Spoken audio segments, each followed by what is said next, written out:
Hi, my name is Victoria, and I'm going to be kickstarting off our group presentation on Jesse Ronaldo's TED Talk called Fostering Mental Health in a Workplace. It is a great example of elaboration, likelihood model, and rhetorical analysis, alongside persuasive communications heavily present because of strong reasoning, credibility, and emotional appeal.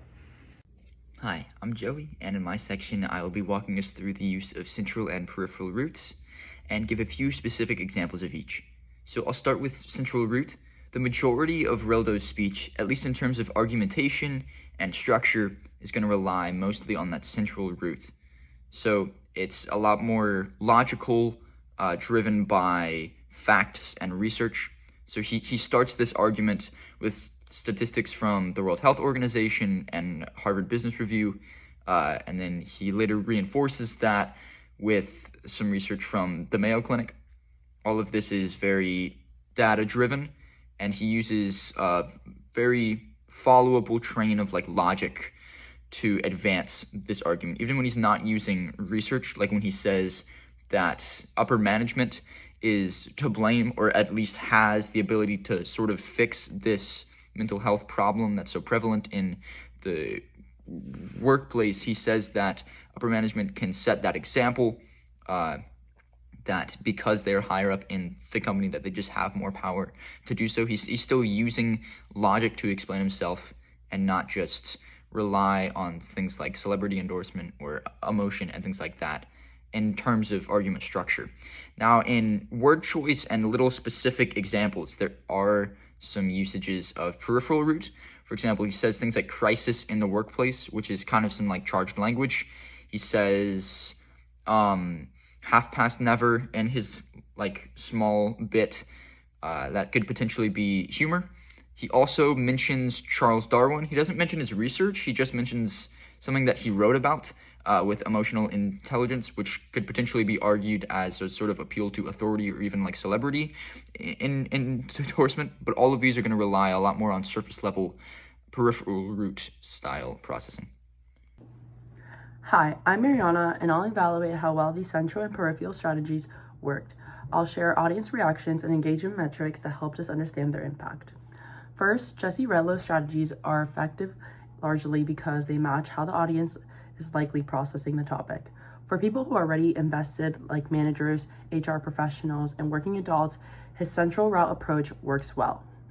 He uses statistics and references to major organizations to frame workplace mental health as a measurable problem, not just a personal issue.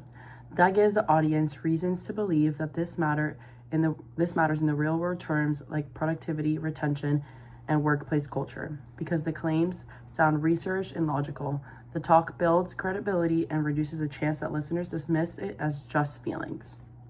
At the same time, he also uses peripheral cues to keep attention and motivate people who might not be fully locked into the data. For example, emotionally loaded words like crisis, raise urgency, and use of humor, memorable phrasing makes him more likable and the message easier to remember. Those delivery choices matter because even a strong argument can lose people if it feels too dry or technical.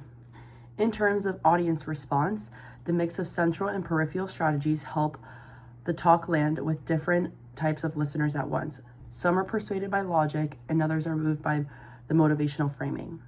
The fact that the talk continues to circulate online and get shared suggests messages is resonating beyond the live event, which is a strong sign of persuasive effectiveness. People don't share something unless it feels valuable, relatable, or actionable. Hi, I'm Madison, and in this section I'll be talking about the audience and interests, demographics, and setting the scene on why communication takes place. Mental health in the workplace is something that affects everyone, whether or not we notice it. Jesse Ronaldo's TEDx talk really highlights why it's important for leaders to create an environment where people feel supported, and it's a great example of how rhetorical situations shape communication.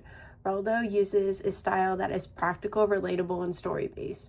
He talks about real examples from workplaces and shares personal experiences, which makes his message relatable. Work can be a good thing in our lives. It gives us purpose, routine, and sense of accomplishment, but it can also create stress, anxiety, and burnout if it isn't managed well. According to the World Health Organization, poor work conditions, discriminations, heavy workloads, and lack of support are all major risks to workers' mental health. Globally, millions of workdays are lost each year to anxiety and depression because of this issue. Looking through the elaboration likelihood model, ELM, most of Raldo's strategies encourage central route processing. He gives reasons why mental health matters, explains how supportive leadership improves employee well-being and productivity. He explains why mental health matters, how workplace stress and lack of support can affect employees, and what leaders can do to make a difference.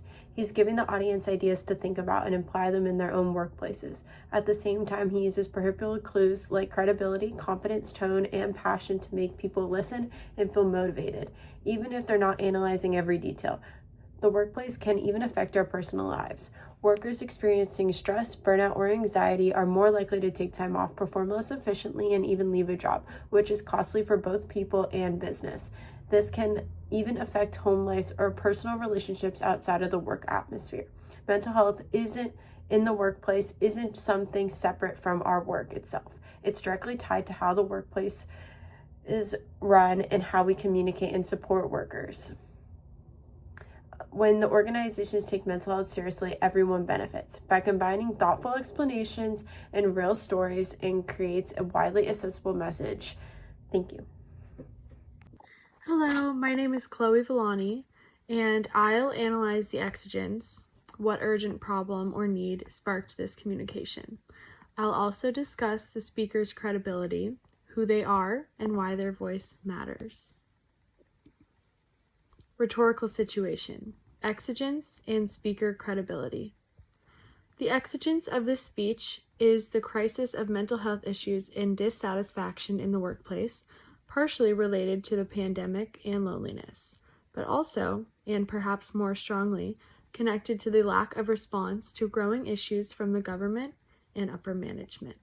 This is made clear throughout the speech as Red Lowe refers to the emotional and psychological problems that plague the workplace, the benefits of mentally healthy employees with strong emotional intelligence, and the need for solutions via mental nourishment, self-care, and more open spaces willing to talk about each other's struggles, especially among those in high-level positions who can set the example. All these elements of his speech point towards the mental health crisis as the primary motivation. It is the main thing he addresses. As for Redlow himself, he received his ED in educational leadership, specializing in instructional leadership and educational technology from the American College of Education, and received his MS and BS summa cum laude in hospitality and tourism from the Rochester Institute of Technology, where he also completed the Higher Education Fellowship Program. This background in management and leadership gives him something strong to stand on as far as experience goes, but perhaps someone with more expertise in psychology would be a little bit more credible in something about mental health. Thank you. Hi, I'm Lily, and in my section I'll bring everything together. I'll show how ethos, pathos, and logos work together alongside the direction and how the context shaped persuasive choices. The speaker's argument on emotional intelligence and mental health in the workplace is effective because it utilizes both the central and peripheral routes of persuasion. The speaker utilizes the central route of persuasion through statistics and research from reputable sources such as the World Health Organization and the Harvard Business Review. This makes the audience think critically about the issue because the statistics provided create a sense of alarm regarding the issue of mental health in the workplace. The statistics provided regarding the increase in anxiety, depression, and employee turnover rates create a sense of alarm regarding the issue of mental health in the workplace, thereby establishing the fact that it is not just a personal issue, but a crisis. On the other hand, the speaker utilizes the peripheral route of persuasion through emotions, examples, and rhetorical questions. The rhetorical situation also affects the way the speaker incorporates logos, ethos, and pathos. The speaker addresses a gathering of professionals, scholars, and future leaders at a time when the world was still feeling the effects of the COVID-19 pandemic. This means that the speaker must be credible and also show empathy. Logos is achieved through the discussion of research findings about emotional intelligence and its effect on productivity and the work environment.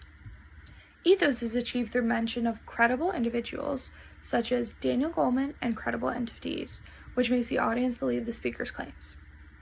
Pathos is also present in the speech as the speaker emphasizes the shared experiences of burnout, lack of satisfaction, and mental health issues, making the audience feel a sense of responsibility for the employees.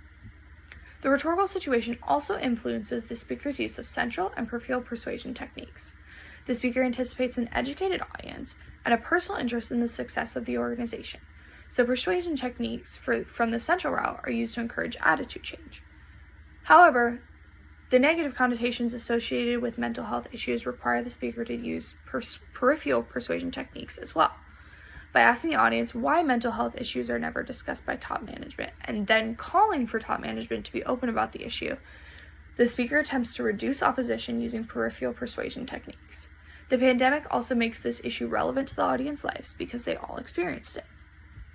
Overall, the speaker adjusts their rhetoric in terms of their audience, circumstances, and a sense of urgency surrounding their subject matter by focusing on emotional intelligence and self-care as necessities rather than electives.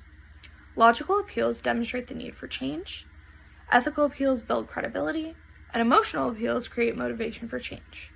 All three approaches make the argument effective and relevant for their audience as they consider how mental health should be prioritized in the workplace going forward. In conclusion, the talk is persuasive because it involves strong reasoning, emotional appeal, and credibility. Thank you.